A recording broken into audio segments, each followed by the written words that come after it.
We'll wander in here to the rooms that we're up on X, Facebook, Rumble, and YouTube. Good to be with you, ladies and gentlemen. Isn't the sunshine a lot brighter? I know here in the middle of the fruited plain, smack dab in the middle of the fruited plain, it's cloudy and snowy. But even on a day like today, the sunshine is brighter, if you know what I mean, since President Trump has been reelected into office. And the winning continues every day, brighter and brighter. I'm loving every second of it. I know you are too. Before we get into the show today, going to talk about Trump's numbers, the agenda that Trump is putting forth that's driving the liberals and the progressives absolutely crazy.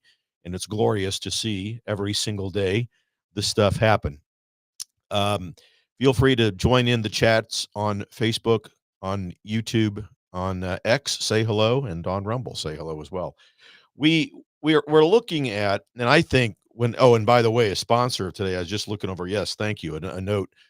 321mattress.com/Doug, ladies and gentlemen. The mattresses, the pillows, the sheets, the best in the world over there. 321matt, matt.com/Doug.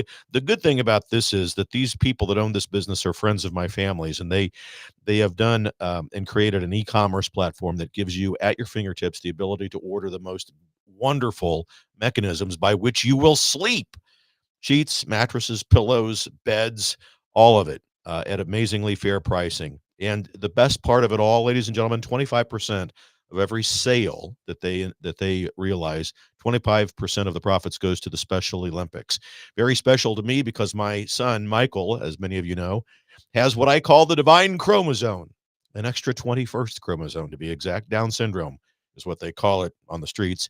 For me, the divine chromosome, and he is a very, very proud participant in the Special Olympics, and 321 Mattress supports them as well. So do I. So check them out, 321matt, matt.com/Doug, 321matt.com/Doug. So have you had enough already? Have you had enough winning? My gosh, every day, Christmas time in America. The rest of the world looking to America, the MAGA movement, and Trump as its figurehead, and saying to themselves and realizing, we want some of that too. We want what Donald Trump has brought to the United States. And you look at the numbers, and it's incredible. He's up by 12 points since he took office. 55% approval rating. Never before in the history of the United States has a two-termed president enjoyed such high approval ratings in his second term, ladies and gentlemen. So President Trump continues to make history, to make good history. Last week at 51%, today he's at 55, and he's climbing.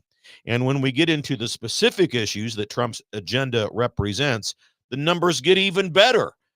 I mean, let's be clear. What's happening here is President Trump's agenda is winning the day, and multiple millions and millions of people are coming to the MAGA movement as a result of this. Many of us were already there, right?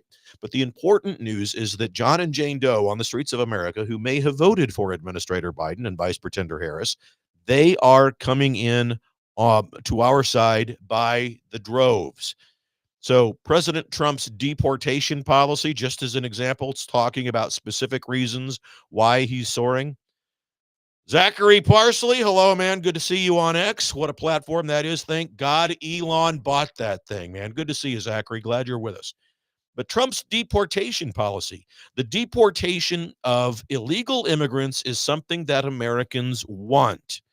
And it's because it's being delivered to them that President Trump's ratings are sky high.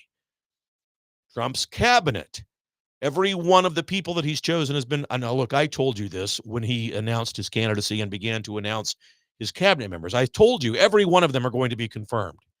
You'll look at it and you say, wow, from Tom Homan to Bobby Kennedy Jr. to Kristi Noem, Pam Bondi, and now Kash Patel just a couple of days away from being confirmed.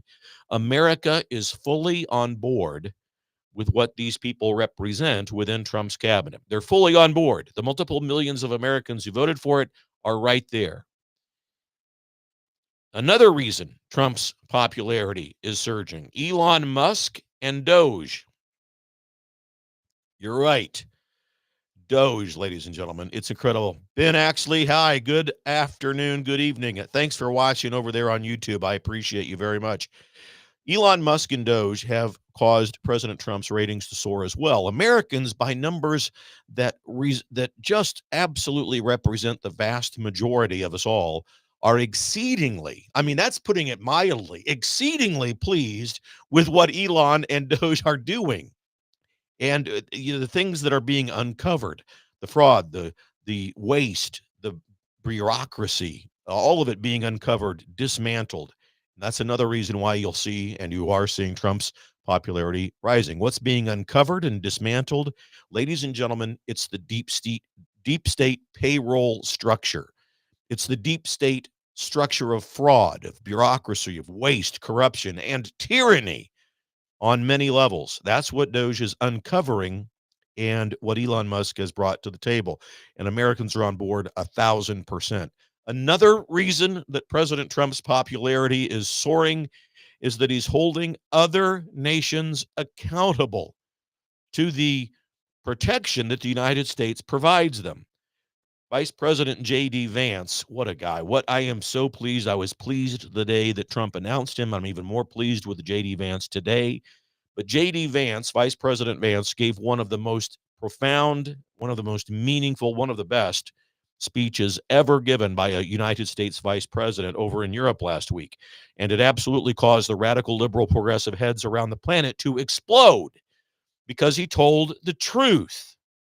He told the Europeans that they've got to be more self-sufficient in terms of their weaning themselves off of the dependency of the United States, and they have got to engage in reality, not the myth of things like climate change and Greta Thunberg and so forth and so on.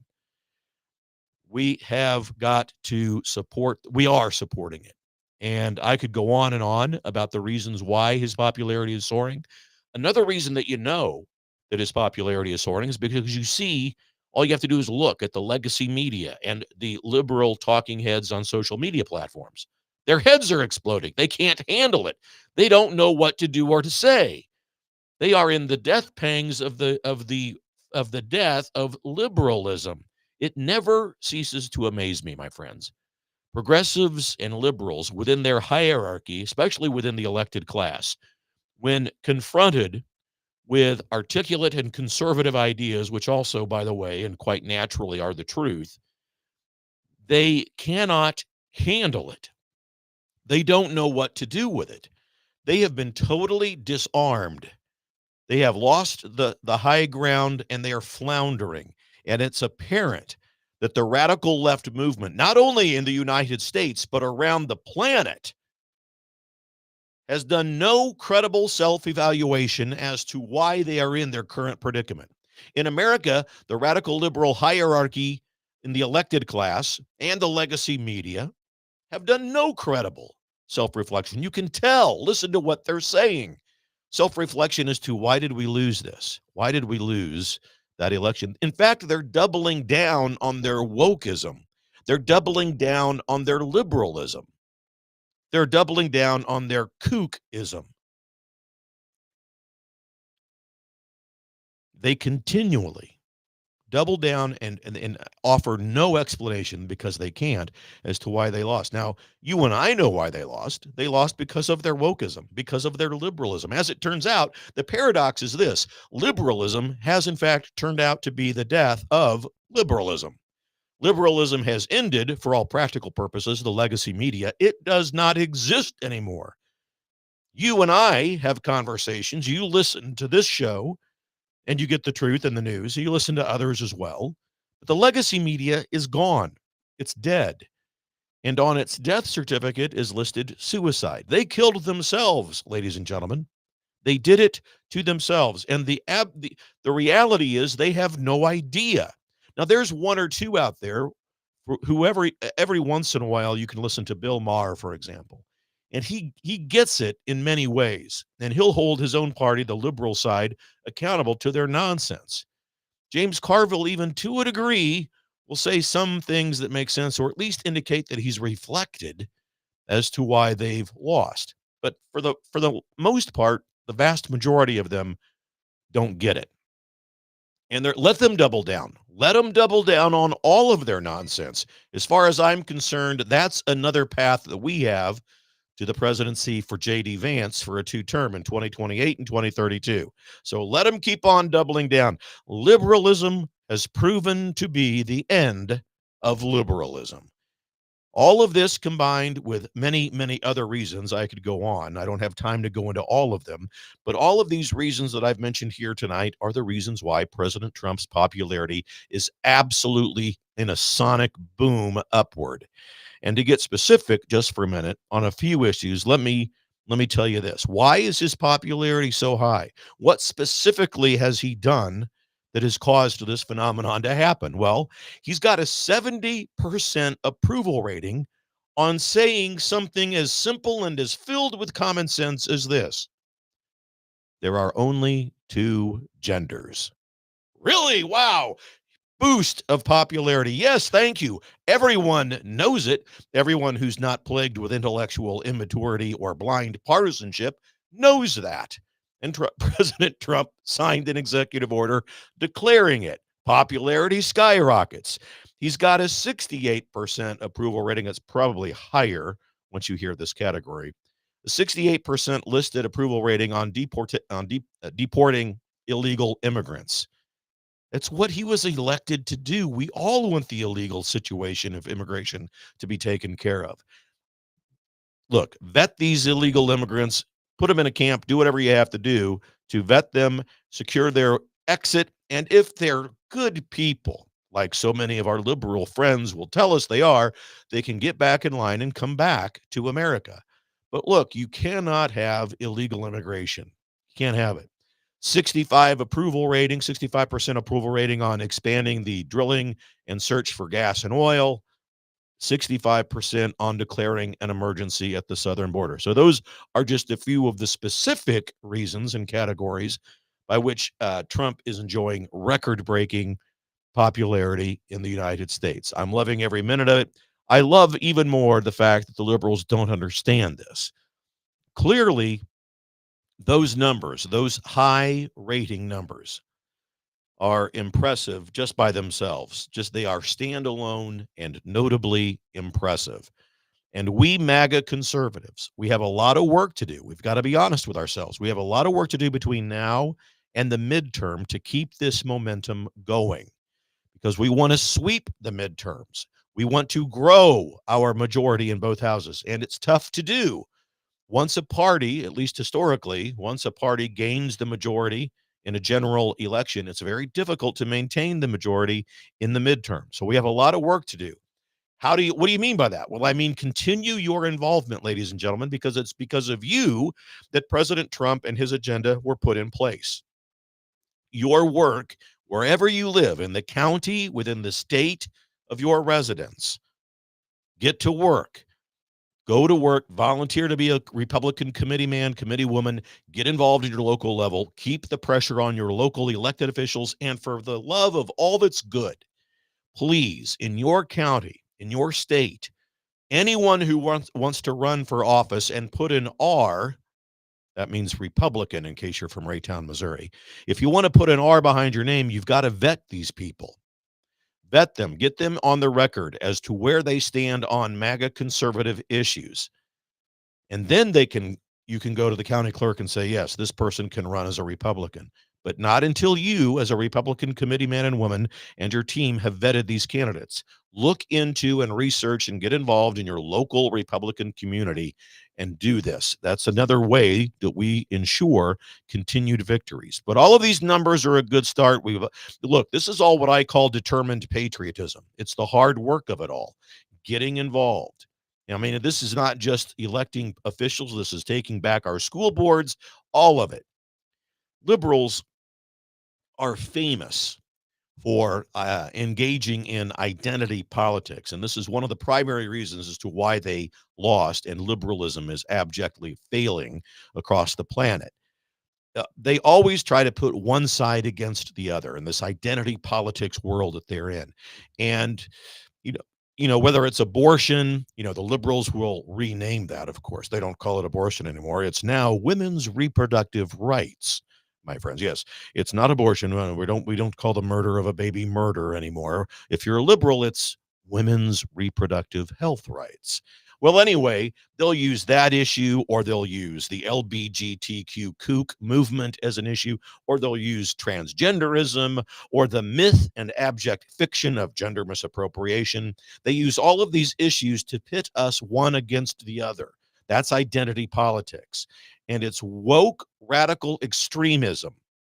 I mean, those last three items on that list, LBGTQ kook movement, the transgenderism, and gender misappropriation, that's what really led to their defeat, the wokeism that surrounds those issues. And within those issues, there are horrific realities that the liberal agenda puts forth. Gender misappropriation, let me just talk about that one. Gender misappropriation is a myth, ladies and gentlemen. It does not exist. There's no such thing as being born the wrong gender. You see, as it turns out, our creator, God, doesn't make mistakes when he creates us. It's a mental illness to think that you're born the wrong gender. And it's a parental problem that we have in this country and around the world. The last several decades, parents have just been, we have wussified incredible vast numbers of kids to believe this nonsense. It's a myth. And gender misappropriation is also particularly gruesome and graphic and horrific because within that myth of gender misappropriation, the liberal agenda and policy and mindset is to teach children that you can be happy, Johnny, Sarah, little Sarah, children who happen to believe in the myth of gender misappropriation, and that perhaps this myth has plagued them. Maybe I'm not supposed to be a little boy. Maybe I'm not supposed to be a little girl. And their parents support that nonsense. The barbarity of it, the medieval, gruesome horror of that leads to Johnny and Sarah, if you want to be happy, you've got to mutilate your genitalia. And those are absolutely terrible words that I have to say to you, ladies and gentlemen. But as I've said on other shows, those words need to be said. That's what they are. They're gruesome, horrific words. And the radical liberal movement teaches that children who believe in this myth called gender misappropriation can only find happiness if they mutilate their bodies. So President Trump and the MAGA conservative movement represents the complete antithesis, the opposite of all of that, the opposite of the liberal agenda. We aspire to live up to the divine providence of God that inspired this republic. We aspire and we try to live up to the original intent of the founding fathers. No political party is perfect, ladies and gentlemen, but at least our side has God and the founding fathers on it. At least we try to live up to the standards by which God inspired this country and the founders codified it in our founding documents. At least we try. The other side has thrown God completely off of their platform and out of their politics. Evidence of the obvious is sufficient. Look what we're talking about. LBGTQ kook movement, transgenderism, gender misappropriation. They had no intention of winning this presidency, ladies and gentlemen, with Kamala Harris and Tim Walz. Are you kidding me? Now, they would have taken it had they gotten it, but they didn't want the presidency. They are more interested in moving the social and political needle in this country further to the left. That's the only reason Kamala and Tim were put up. The two most radical candidates ever in the history of our republic. Ask yourself, why didn't they choose Joshua Shapiro from Pennsylvania? He would have brought with them the state Pennsylvania. They needed that state. They didn't need Minnesota with Tim Walz. It just makes me wonder. Moving the needle further to the left has been their agenda and their goal, and that's why those two were chosen and put forward. And there's also a term today. I used to use this in HR back in the day when I was in corporate America, but the 80-20 rule, where 80% of Americans are fully on board and support the agenda that Trump has put forth. 80%, ladies and gentlemen. Meanwhile, 20% of the nut jobs and the kooks out there, the woke individuals, the liberal mindset, are all being the liberal elected class, certainly, the liberal media, most definitely, trying to coddle that small 20% number and doubling down on the wokeism that number represents. Meanwhile, 80% of Americans are fully on board, and we are growing the MAGA movement as a result of it. Three primary people, you've seen them a lot lately: Tulsi Gabbard, Elon Musk, Bobby Kennedy Jr., brought with them when they came over and converted to the MAGA movement multiple dozens, 20 million or so voters with them. Another key reason why we won. The radical liberal hierarchy, my friends, within the elected class in the United States is aligning themselves away from the 80% that support President Trump and his agenda and lining up with the 20% kook fringe movement. And the demographic who's leading that charge, I'm really proud to say it, and I'm really happy about it because it represents the future. The group, the demographic who are leading that charge towards the MAGA movement is Gen Z, the young people in our country. Liberalism is dying for a lot of reasons, ladies and gentlemen, and key among them is they've lost the youth movement. Liberal organizations on social media losing followers daily. Ben Axley, thanks, man. Got to go. All right, I see you. Catch up later. God bless you. For the Republic, my friend. Cheers. All right, and liberal media, the legacy media is dead, my friends. Absolutely dead, as I mentioned earlier. There is a new trend in America and around the world, which is being referred to within this new young Gen Z MAGA conservative movement, whether it's in the United States or elsewhere. They call it techno-populism. Young conservative people who want to, in America, they want to restore America to the divine providence of God. They want traditional Christian values within families, within schools and communities.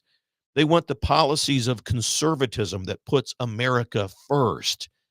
And I think that the reason that they've come over to our side is the abject chaos, crisis, and crime that they saw during the, Administrator Biden and Vice Pretender Harris term. They saw it all. They couldn't achieve the American dream. This is not the America that they were taught or they learned or they've wished for. I think J.D. Vance represents a key link between the American population and this new techno-populism demographic. So does Vivek Ramaswamy and Elon Musk, most certainly. If it wasn't for Elon Musk and X, who knows where we would be? And that's exactly why I'm glad Trump started Truth Social. And he did it because of liberalism. When you think about it, I'm not kidding when I tell you that liberalism caused the death of liberalism. When they censor you, when they squash and cancel free speech, Trump had to go somewhere. He couldn't talk anywhere. They wouldn't let him. So we started Truth Social. Elon Musk saw what X was becoming, a bastion of anti-free speech, and he bought it to change it. I mean, these are all examples of the hand of God, the divine providence of God. That's what it is, these things being set in place. I'll even go so far as to remind you what I've said before. President Trump could not win 2020 because of the divine providence of God. God sat him on the sidelines for 4 years. Meanwhile, he wasn't impeached again for a third time, which he would have been had he come into office. The Democrats had both houses. They would have impeached him for a third time. And if that would have happened, he could not have run for dog catcher. And also during that time when the divine providence of God sat Trump on the sidelines, look what he did to you and me. He woke up millions of us around the country. God did. And we became more aware of what's going on. And now here we are back, just as God and the divine providence that he intended put forth. As it turns out, it's all good and well. We've got a lot of work to do. All of this happiness doesn't mean we begin to take it easy. We've got to become more of the activists that the left became. On our side, we've got to work for the good just as much as they worked for the chaos. Evidence of the obvious, ladies and gentlemen, liberalism dying. And the frustration that you see from the elected class on television every time they talk about Doge and Trump. And I don't think we should be giving security clearances to people to look at our private data. Give me a break. The apps that you use on your smartphone are all gateways for every one of the owners and companies that produce those apps to get your personal information. So the next time some liberal kook tries to bemoan the fact that Doge is going to get our personal information, hold up your phone and say, yeah, it's all right here and anybody can get it. Thank you very much. It's ridiculous. But they do that because they know that what Doge and Trump's agenda represents is the end of their gravy train. It's the end of the profits. It's the end of the reason why they enter into an office middle class and leave multi-millionaires. All of that's coming to an end. And the legacy media is in the same boat. They're dead. They're gone. CNN firing, laying people off. The ratings aren't there. My gosh, the Food Network gets more ratings than CNN. And it represents a new vertical type of politics, America first, putting people first instead of that horizontal, identity politics that I talked about earlier in tonight's show, where the liberal agenda would try to pit me and you against one another on topics of whatever type, right? Abortion, taxes, LGBTQ, kook movement, whatever they may be. Trump has smartly turned his policy and agendas into a vertical approach, putting American citizens first and the American Republic first on the world stage. Make America great again is the message that's resonating throughout the world. Americans and multiple of millions of other people around the world support President Trump. It's one reason why a poll that came out about a week and a half ago lists President Trump as one of the top 5 most popular leaders on the planet. So much to be happy and grateful for. But again, a lot of work to do. A lot of work to do.